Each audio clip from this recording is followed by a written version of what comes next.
हमेशा बोलता था कि रोजी अब तो नौकरी हो गया, अब मतलब अब बच्चा कब आएगा, अब हमारा फैमिली प्लानिंग कब होगा।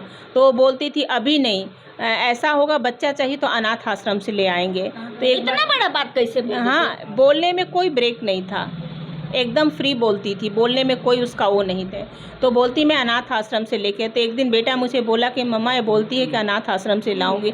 तो मैं बोली अनाथ आश्रम से जो लाना था तो इनको मैं क्यों लेके आई, इनके आने का ही वजह है ना कि मेरा घर संसार बढ़े। हाँ, तो यही बात है। और हमेशा वो पिल्स की गोली भी लेती थी। पिल्स की गोली खाती थी बिना अपने पति को बताए, बिना सास से परमिशन? बिल्कुल। एक बार तो मुझे वो कह रही थी कि मुझे कॉपटी लगवाना है, ट्रेनिंग में जाने से पहले बोले मुझे कॉपटी लगवाना है। मैंने बोली क्यों कॉपटी लगवाना है, जब जा रही है तुम वहाँ पे? तो नहीं, डर लगता है, आ रहे हैं तो कुछ मतलब है। मैं बोली ऐसा कुछ नहीं होगा, एक बार कैसे उसे कुछ नहीं होता है। तो मैंने मना की। 17 फरवरी 2021 में शादी हुई थी और उसके बाद 11 महीने के बाद लड़की को जॉब लगी। ये लव मैरिज था या अरेंज मैरिज? Arrange marriage. शादी हुआ, उसके बाद फिर लड़की आई तो क्या उसका व्यवहार बात क्या था? उतना सही नहीं रहा, लेकिन हम सोचे अभी नई नई आई है, थोड़ा सा हमें भी एडजस्ट करना पड़ेगा उनके साथ। तो जैसे वो चाहती थी वैसे मैं रखती थी। हमारे घर में एकदम फ्रीडम था, कोई वो नहीं था, जैसा वो चाहती थी वैसा रहती थी। काफ़ी हमारे घर में फ्रीडम था, कोई हमारे घर में रोक टोक नहीं था।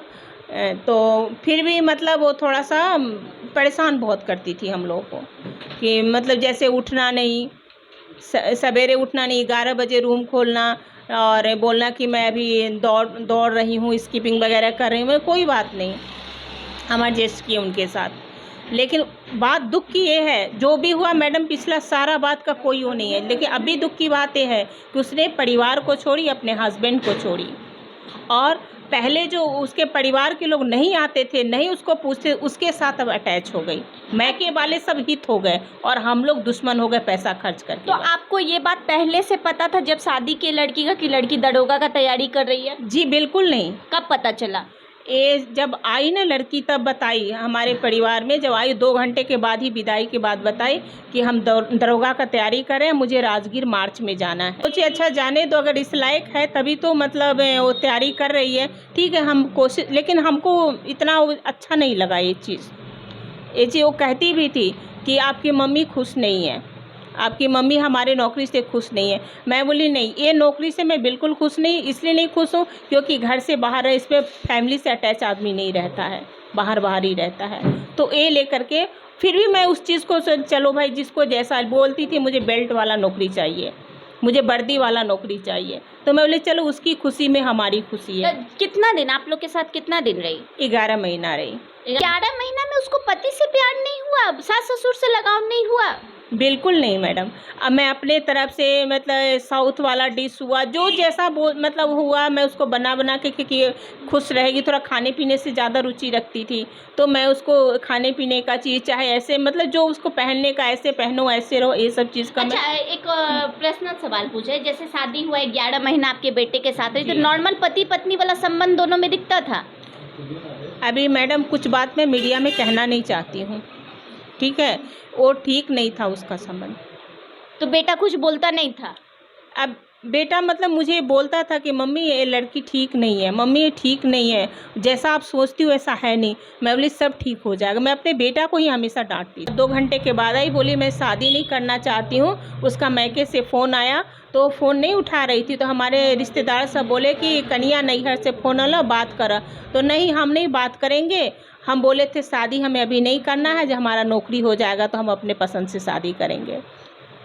लेकिन मैडम वो तो उसके माँ बाप की गलती, इसमें हमारी क्या गलती? तो ये तो आप लोगों के साथ तो धोखा हुआ ना, परिवार वाला तो आप लोग के साथ ये बात छिपा के, ये बात तो आप लोगों के साथ तो एक तरह से आपके और आपके बेटा के साथ धोखाधड़ी हुआ।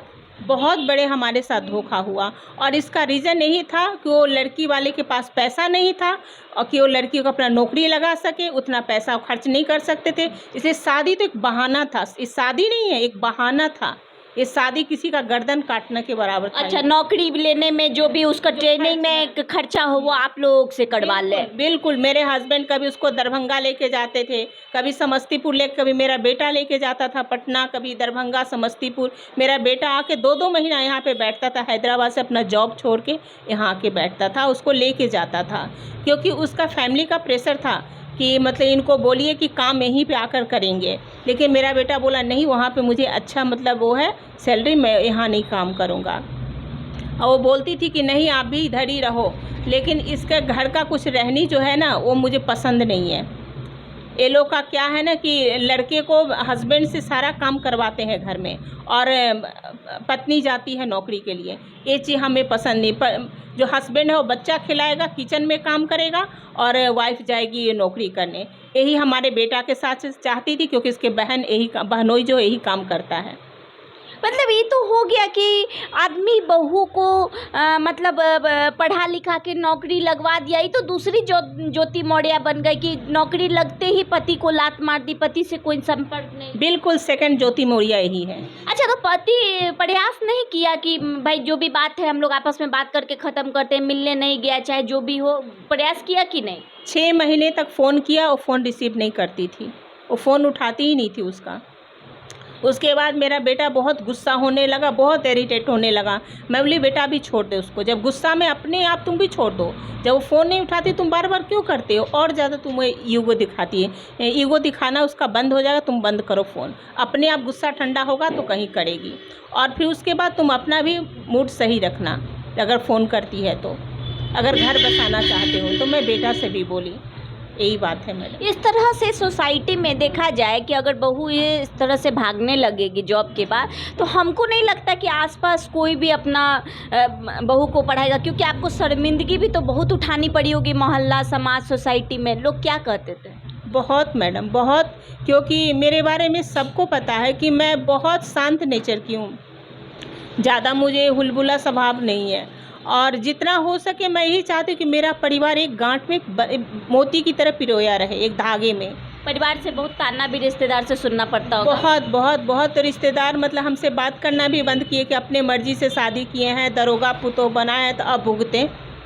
बेटा भी डिप्रेशन में जा रहा होगा। हाँ, बेटा मेरा बोलता है कि मेरे मतलब पिताजी तो पैसा भी दिए हैं और परमिशन भी दिए हैं, दोनों दिए हैं, तब आज बहू उनके साथ धोखा दी है। बेटा भी मेरा एक बार सुसाइड करने जा रहा था, तो फिर उसके बाद मुझे फ़ोन आया तो मैं छोटा बेटा को भेजी। उसके बाद फिर मैं गई वहाँ, फिर बेटा को मैंने समझाई, तो फिर बेटा मेरा नींद की गोली भी खाता था, फिर जाके कैसे कैसे उसको मैं समझाई। बड़ा ये सब झेलना तो बड़ा आपके लिए मुश्किल है, आपके परिवार के लिए बहुत। मेरे हस्बैंड को भी अभी बहुत प्रॉब्लम है, और ये टेंशन मतलब सुनने के बाद मेरे हस्बैंड को बहुत ज़्यादा प्रॉब्लम आ गया है, इंटरनल प्रॉब्लम बहुत ज़्यादा है। इस तरह का कोई भी पारिवारिक समस्या होता है तो लड़की के माँ बाप से मिल के बात करते, समाज, सरपंच सबको बैठाते कि इसको समस्या का सॉल्व तो कम से कम बातचीत, ये सब प्रयास किया कि नहीं आप लोग? हम बहुत बार प्रयास किए, सरपंच साहब को भी उनको फ़ोन किए, और प्रेम कुमार पासवान जी हैं वहाँ के चतरा गांव के, तो उनसे भी हम संपर्क किए।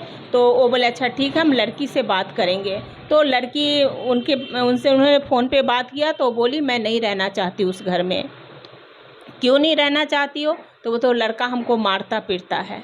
तो फिर हमारी बात हुई, तो बोले कि अच्छा मारता पीटता है लड़का, तो हाँ दारू पी के मारता पीटता है, लेकिन हमारा लड़का तो वहाँ रहता ही नहीं। अगर लड़का हमारा मारता पीटता तो हमारे मोहल्ले में है, पास में हमारे घर के सटे हुए अगुआ का घर है, तो वो अगुआ ही तो आकर के हमको बोलता कुछ।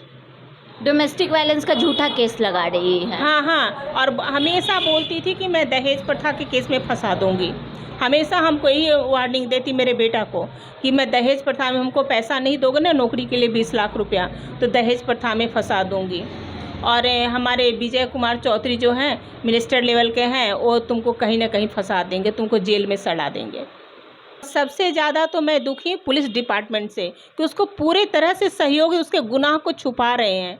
और वो हमेशा बोलती मुझे छुट्टी नहीं मिलता है डिपार्टमेंट से, और हमेशा वो आकर मैके में आती है और रहती है, लेकिन हम लोग को बोलते हैं, दूसरे को बोलती है कि हमको छुट्टी नहीं मिल रहा है। तो मैं पुलिस डिपार्टमेंट से गुजारिश करती हूँ कि जल्द से जल्द हमारा मामला को रफा दफा करवाएं। अगर लड़की हमारे यहाँ नहीं रहना चाहती है तो जो उसके अनुसार, उसके मर्जी के अनुसार जो है सो अपना जो न्याय हमको दिलवाएं। मतलब ठीक है, तुमको छुट्टी नहीं मिला तो तुम जहाँ पोस्टेड हो वहीं रहो पति के साथ, ये भी तो हो सकता है। अगर तुम रहना चाहोगी तो भाई पति, ठीक है तुम्हारा सरकारी जॉब है, पति चल जाएगा, लेकिन तुम तो उसके लिए भी रेडी नहीं हो। बिल्कुल नहीं, क्योंकि वो प्रेस्टीज का सवाल है ना। क्योंकि अभी वो एसआई है, मेरा बेटा एक प्राइवेट सर्विस करता है, उसको हैंडसम लड़का चाहिए, मेरा बेटा हैंडसम नहीं है। ये कौन बात हो गया, हैंडसम नहीं है मतलब ये तो कोई रीज़न नहीं हुआ। नहीं, यही बात है, उनको सरकारी नौकरी वाला चाहिए, हैंडसम लड़का चाहिए जो माँ बाप का अकेले लड़का हो। तो हमारा 2 बेटा है तो क्या एक को मार देंगे क्या?